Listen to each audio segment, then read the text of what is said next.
Number third, set a specific call objective. आपको उस दिन ये डिसाइड करना है कि आज की कॉल में आपने डॉक्टर से क्या बात करनी। क्या आपने डॉक्टर्स को कोई प्रीवियस आपका कोई डिस्कशन चल रहा था उसकी कंटिन्यूटी के अंदर आपने डिस्कशन को आगे लेकर चलना है, या आपने प्रीवियस कॉल रेफरेंस के ऊपर जो है कोई डेटा ऐसा था जो आपने प्रोवाइड करना है, तो क्या आज आपने उस डेटा को प्रोवाइड करना है।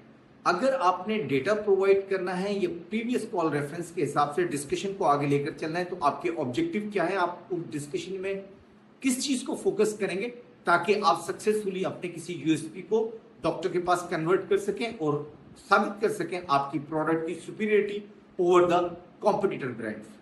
So this is very important. Set your call objective before going to the call.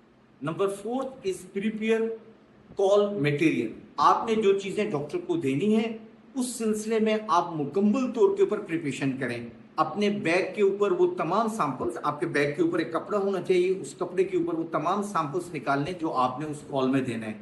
अपने लिटरेचर्स को अकॉर्डिंगली सेट कर लें ताकि आप फर्स्ट कॉल, सेकंड कॉल और थर्ड कॉल किस तरह करेंगे, फर्स्ट और सेकंड कॉल में कितना लंबा आपका डिस्कशन होगा और थर्ड कॉल का ऑब्जेक्टिव आपका क्या होगा। इन तमाम चीज़ों को डिसाइड करने के बाद उनको प्रॉपरली रख लें ताकि डॉक्टर के चेंबर के अंदर ये ना हो कि आप जो है उस वक्त अपना सैंपल्स देख रहे हो और आप जो उस वक्त अपने लिटरेचर को तलाश करें और एक सेल्स कॉल जो है वो फेल्यूर में चली जाए। तो ये आपकी हो गई 4 स्टेप्स के अंदर कॉल प्रिपरेशन। सो गाइस, अगर आज की वीडियो आपको अच्छी लगी है तो हमारे चैनल को सब्सक्राइब करें, हमारे वीडियो को लाइक करें और शेयर करें।